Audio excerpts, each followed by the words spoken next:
How this guy thought he'd get away with it, we're not sure. In a moment that stunned the cycling world, Vincenzo Nibali decided to boost his lead with some extra horsepower, courtesy of a team car. His excuse? He was being handed an energy drink. But why did this handover last so long? Fans joked he was kidnapped, but we all know energy drinks don't come with tow ropes. NBA defenses still can't figure out how to stop Steph Curry. As Curry hit another three for the record. So they've leveled up their game plan. During the Warriors road match against the Pelicans, Curry had already nailed 8 three-pointers in just over 2 quarters. One might say he was shooting the lights out, and that's exactly what happened. Draymond on the push. Steph running with Mulder. Steph himself. Mulder got the rebound, didn't give up on it. Here comes Steph. These scattered situations. He shot the lights out. The Pelicans trying to turn. That's a different way to defend Curry right there, is turn the power off when the Warriors have the ball. Lights out. Wow. Let's all now bow down to this Chinese hurdle runner. It's not easy to run with all those things in the way.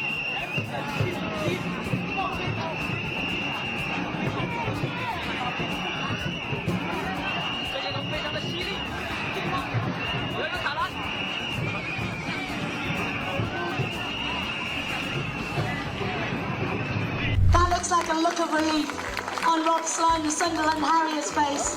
Fortunately, we managed to pull a third place out with you. How, I don't know. Rob Sloan thought he'd found a shortcut to marathon glory by hopping on a bus 20 miles in, hiding behind a tree, and then sprinting to the finish to claim third place. But he picked the wrong guy to cheat. The real third place finisher, Steve Cairns, was a police officer who quickly sniffed out the scam and reported it. I've been made aware that witnesses have come forward and state that they did see Mr. Sloan get on a bus, get off a bus, and then run the last part of a mile into the finishing line. After hiding behind a tree, waiting until the first 2 runners had gone past, and then joining in the race and going across the line and taking my glory. As Steve put out, "I'll get my prize, but he stole my moment on the podium." Some say if you don't look suspicious, you could get away with anything. Damon Green proved that right when he snuggled into a Pelicans huddle like an undercover spy. Elbow somebody. You can elbow him right to the face. He can't be in your huddle. It's not a game right now. If you're curious about the darker side of soccer, look no further. In 2006, Juventus, a club with the strongest reputation for cheating and bending the rules, were booted to Series B in the wake of a massive match-fixing scandal. Their coach, Luciano Moggi, was sentenced to 5 years in prison, marking it as one of the most disgraceful moments in sports history.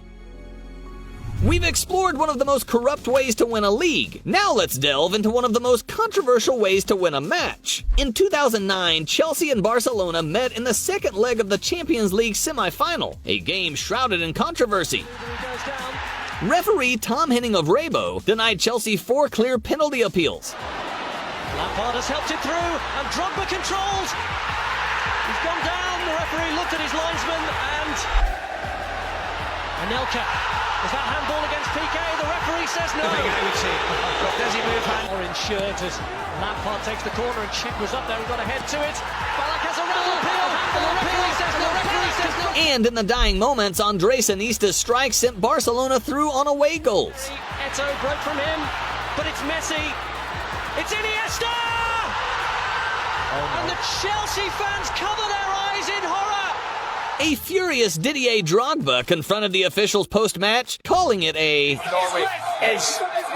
Chelsea's coach Guus Hiddink labeled it the worst refereeing he'd ever seen. Rebo later faced death threats, and UEFA found itself accused of match-fixing to prevent a repeat of the previous year's All-English final. With the sheer power it takes to smash tennis shots at over 100 miles an hour, a bit of grunting is par for the course. But when Maria Sharapova's grunts turned into delayed ear-piercing screams, it was clear she wasn't just letting out the effort. She was also throwing her opponents off their game.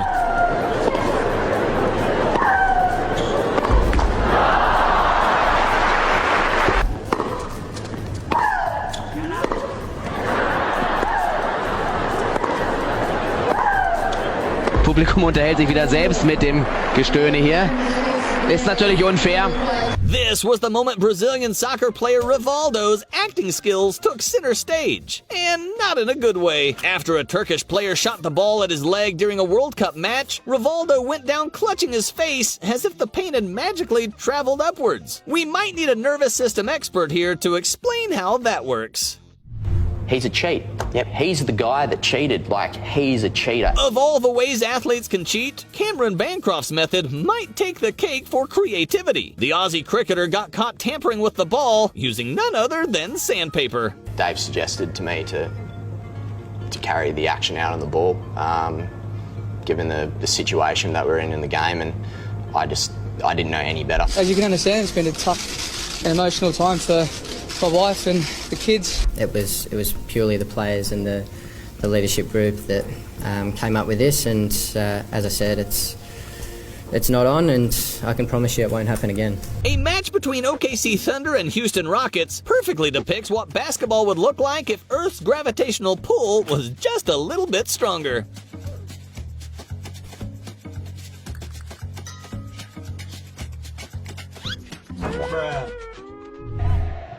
Soccer and Olympic diving might seem worlds apart, but this player is here to blur the lines.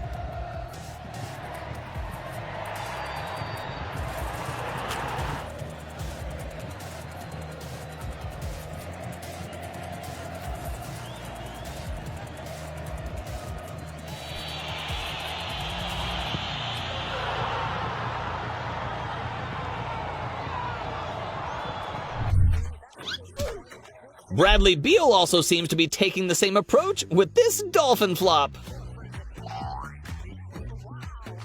The person cheating here may not be an athlete, but they've sure got the accuracy of one. Watch as a fan takes down Kevin Ogletree by tossing their hat. We've now seen fans cheating to trip up athletes they don't like. Some, on the other hand, trip up athletes by calling out athletes for cheating. Just ask golfer Lexi Thompson, who lost a tournament after a keen-eyed viewer noticed she moved her ball an inch closer to the hole. Whatever. That's just ridiculous. When informed the penalty would cost her 4 strokes, Thompson's reaction was simply, Is this a joke?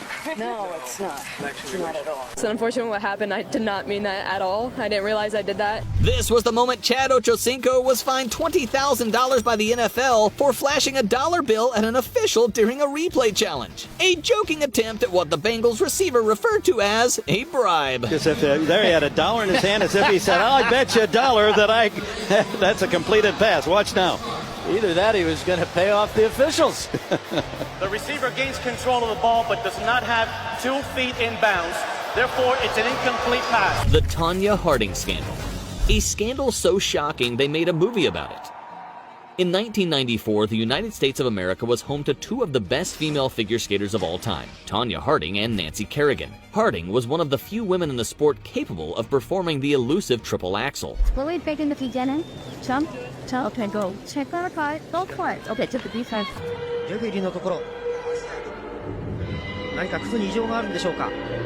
レフェリーは ISU のリンドグレンさん、そして The 2 were set to compete for gold at the Lillehammer Winter Olympics, but just weeks before the games, a horrifying event unfolded. Nancy Kerrigan was attacked, struck in the leg by a crowbar. The man behind this vicious assault, Tonya Harding's abusive husband.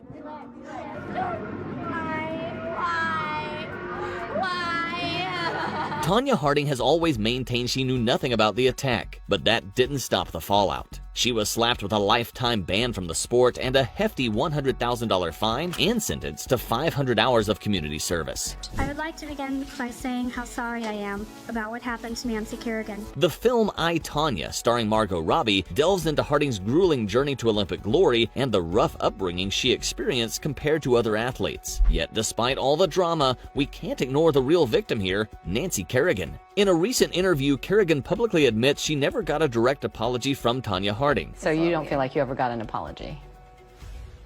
Not a direct. It doesn't matter at this point. Wow.